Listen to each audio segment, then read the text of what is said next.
Sunday afternoon, and I thought I would do a cook with me. I'm doing my little meal prep for this upcoming week. What I've got here, I'm going to start with this because it's got to go in my crock pot over here.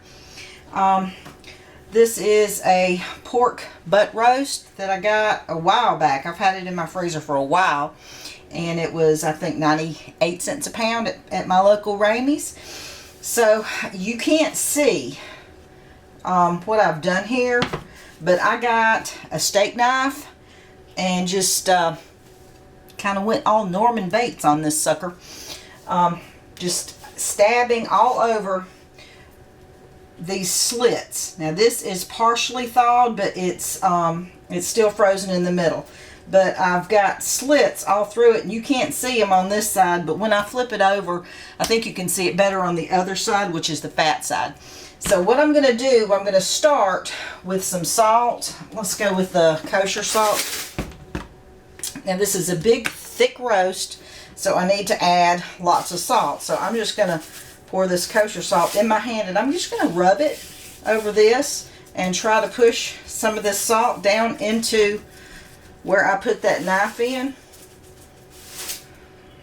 And you know, it may look like a lot of salt, and you do need a lot for this because of the size of the roast, but it's probably going to end up being, all in all, maybe a total of not even 2 tablespoons, probably a tablespoon and a half. But I'm going over all the sides and just getting all the sides. And what I'm going to do is when I get this in the pan, I'm going to turn it over, and I'll get the other side when I get it in the pan, in the crock pot. The next thing I'm going to do is put garlic. Now I do cheat. I buy this at Sam's Club,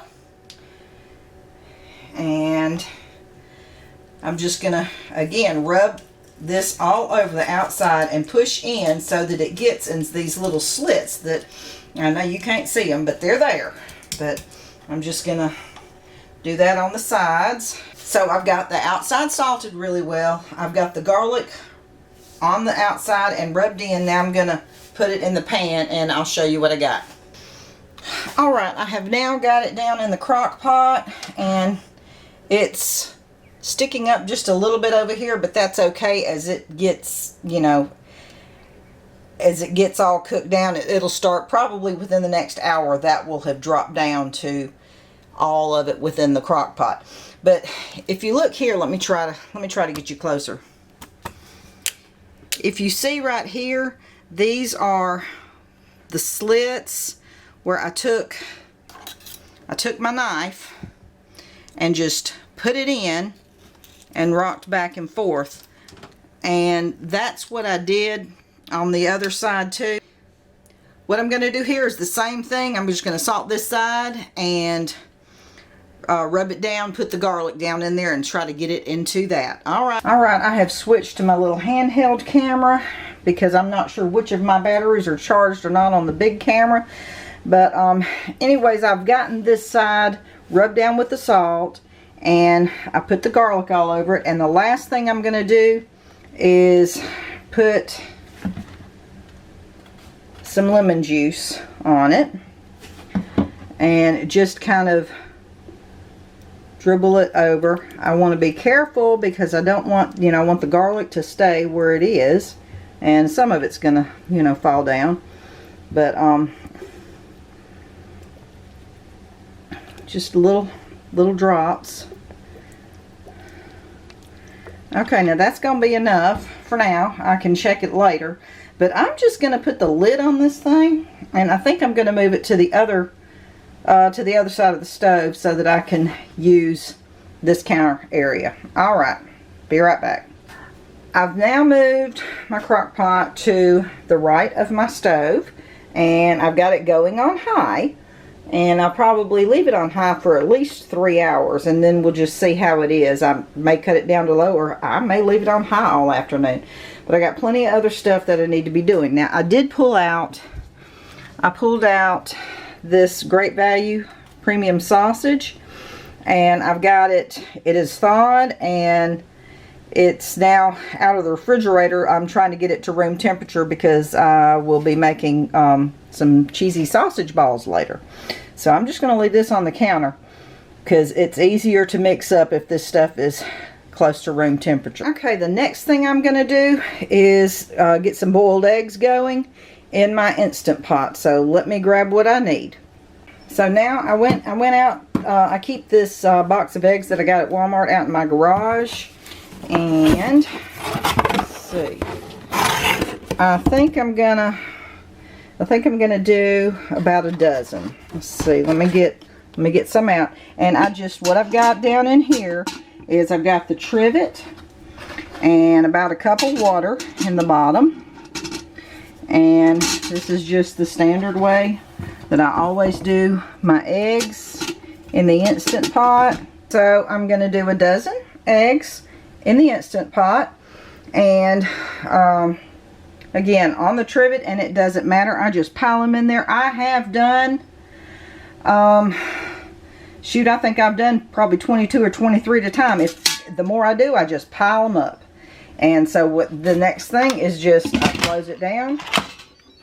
Make sure it's on sealing. My Instant Pot has got a manual button, but some Instant Pots have got something that's called a pressure cook button, and it's the same thing as manual. So I'm going to do manual, and I'm going to take it all the way down to 5 minutes. Come on.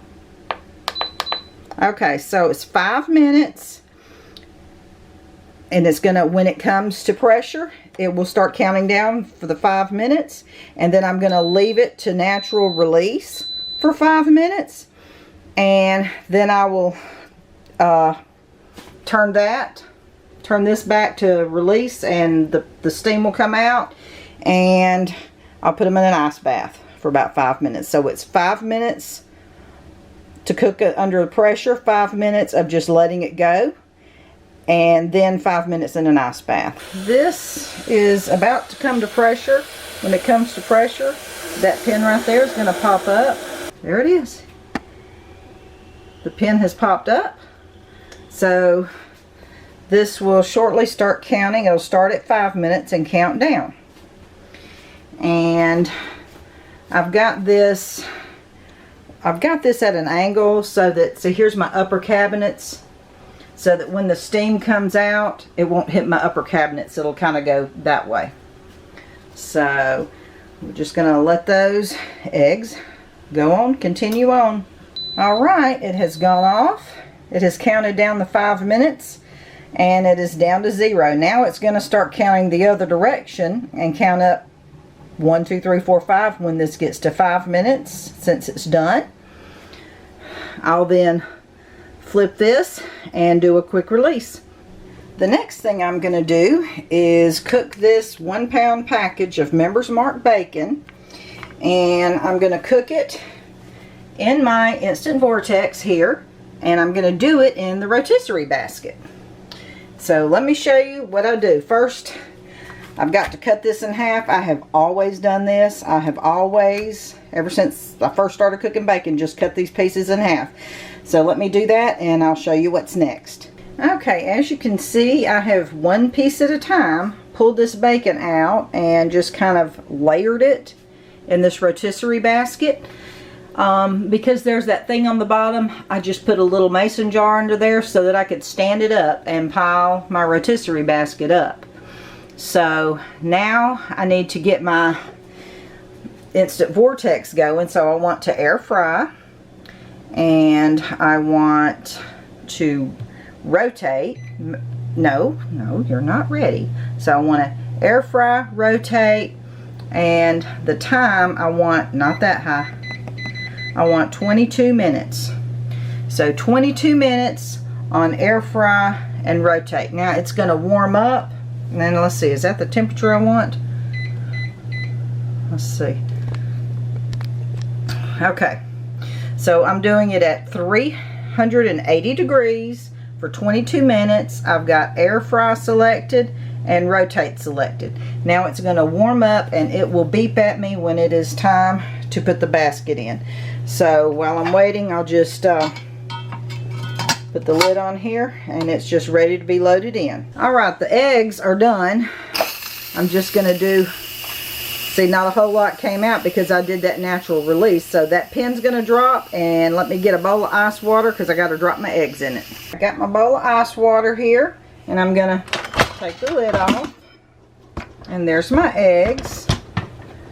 And I'm just going to pull these out with tongs and drop them down in the bowl of ice water. Okay, I've got, let's turn the light on. I've got the bacon on the rotisserie in the instant vortex. And let me show you over here. Just in the time that I was waiting for this to warm up, I got all those dozen boiled eggs shelled. The beauty of doing these in the Instant Pot is that, you see that? They come off so quickly. Not a pain to shell at all, and it doesn't matter if you just brought them home from the grocery store. These eggs in the Instant Pot will shell beautifully. Look, they're all there chilling in the ice water. Alright, I've got all the eggs in a zipper bag. I'm going to put those in the fridge, and I can just use those this upcoming week in case I decide to make a tuna salad or deviled eggs or just have a boiled egg. So that's ready to go in the refrigerator. And let's check.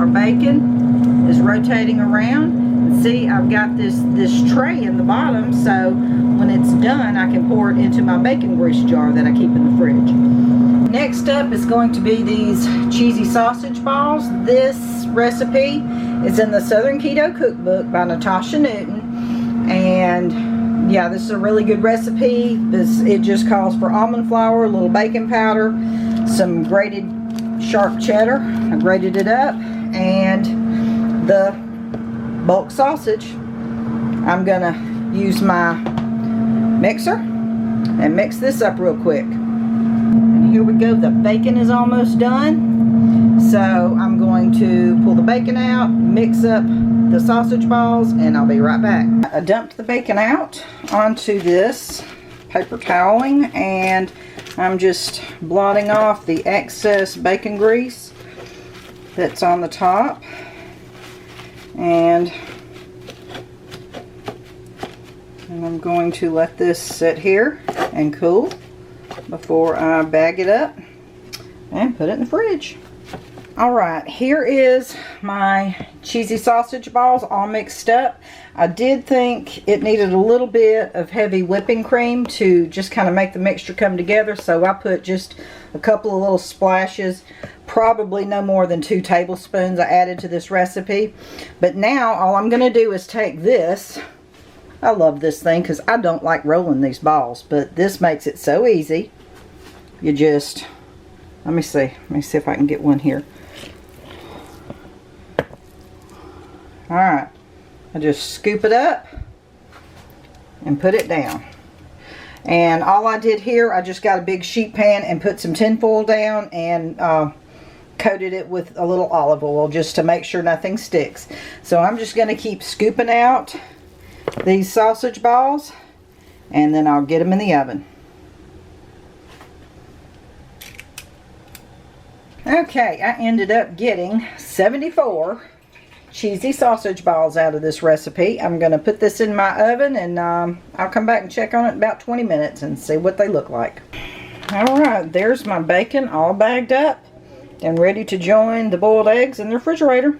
Alright, let's take a look at the pork roast. I have changed my mind and decided to cook it. I did have it on high, but I turned it down to low because I'm just going to let this cook all night long. Because it's such a big roast, and the longer I cook it, the better it's going to taste. So here we are, and it's been in for an hour and a half, and there looks like no change other than it's all down in the crock pot. But I'm just going to let this go all night long. The next thing I'm going to make, I'm going to do it in the Instant Pot, and I had picked up this reduced ground beef. It's a little over a pound, probably a week or two ago, I don't know, a couple weeks ago I guess, for $2.95 because it was reduced. It's been in the freezer, so I just pull it out of the freezer and pop it right into my Instant Pot frozen. And all I've added in here is some taco seasoning and probably 1/4 cup of salsa. So I am going to, let's see, go down here to manual. And it's still set for the 5 minutes from when I did those eggs. So I'm just going to go for that. So we're going to do the manual and not browned up or anything. Because remember, this is frozen. So I'm going to drop it down, put the lid down, make sure it's in sealing position back here. And make sure it's pointed. Because when this counts down, when it gets to 5, it's going to come to pressure. I did put did I tell you that? I don't know. There's about 1 cup of water in there, because without the water it won't come to pressure. The sausage balls are done. Look at there. Just pulled them out of the oven. They're all sizzling and beautiful. And they have got to cool before I can even touch them and get them off these sheet pans. Here are the cheesy sausage balls, all out of the pan and into a gallon-sized zipper bag. Now let me show you the difference between these two pans. This one I forgot to grease. This one I just put a light coating of olive oil on the bottom. You see, these came right up. And I had to fight with these. So, yeah. Always remember to grease your pan, or parchment paper works great too. But I was using tin foil, so I should have greased this one. But I did grease this one. There's the difference. You heard that. The Instant Pot is done for now. Anyways, let's do a quick release. And I'm going to release that steam and we'll open it up and see what we got. Alright, the pin just dropped. Let's open it up. Let some of that steam go. And turn it around. Alright, so here we are. It is not done, so let me get a wooden spoon. Alright, so I'm just going to break all this apart with my spoon. Oops. You know, I do love my new dishwasher, but if you accidentally bump it with your hip or a cup or whatever, it wants to try to cut on, but it's no big deal. I just hold that down and it stops. But, so I've got to, let's see, I'm going to break this up and I'm going to break this up and show you what I got. What I'm going to do now with the taco meat is on the Instant Pot, I'm going to hit the Keep Warm Cancel button that turns it off. And then I'm just going to hit the saute and just let it go in here for a little while and cook some of that juice down. And what doesn't cook down, I will drain off. But it's already it's got the sauce in there, it's got the taco seasoning, and I've got it all broken up. It is not cooked all the way through, but it shouldn't take long, and that should be done in a little while. Alright, I am done for today with my cook with me. I started at a little after 12 o'clock. It is now 2:22. And I did start with this pork roast, and this is going to go all night, so it's actually not done, but it's as done as it's going to get for now. It's just going to go. But here is everything that I made. I made the bacon in the Instant Vortex. I made a dozen boiled eggs in the Instant Pot. I did my cheesy sausage balls in the oven. And here's my taco meat that I made. And there's everything I drained out of it. And plenty of flavor still in here. And y'all, let me show you. All I'm going to say is buying the Southern Keto cookbook is worth it if all you do is buy it for those cheesy sausage balls. It's Southern Keto by Natasha Newton. And yeah, those sausage balls are amazing. And they're just like the ones that a lot of people make with Bisquick, but they don't have any Bisquick in them. They are so good. I actually think they're better than the ones made with Bisquick. So, yeah. Well, there is my cook with me for this Sunday afternoon. I'm going to put all this stuff in the fridge and go get my laundry going, because tomorrow's Monday and back to work for another week. But that's it for this little video, and I will see y'all later. Bye.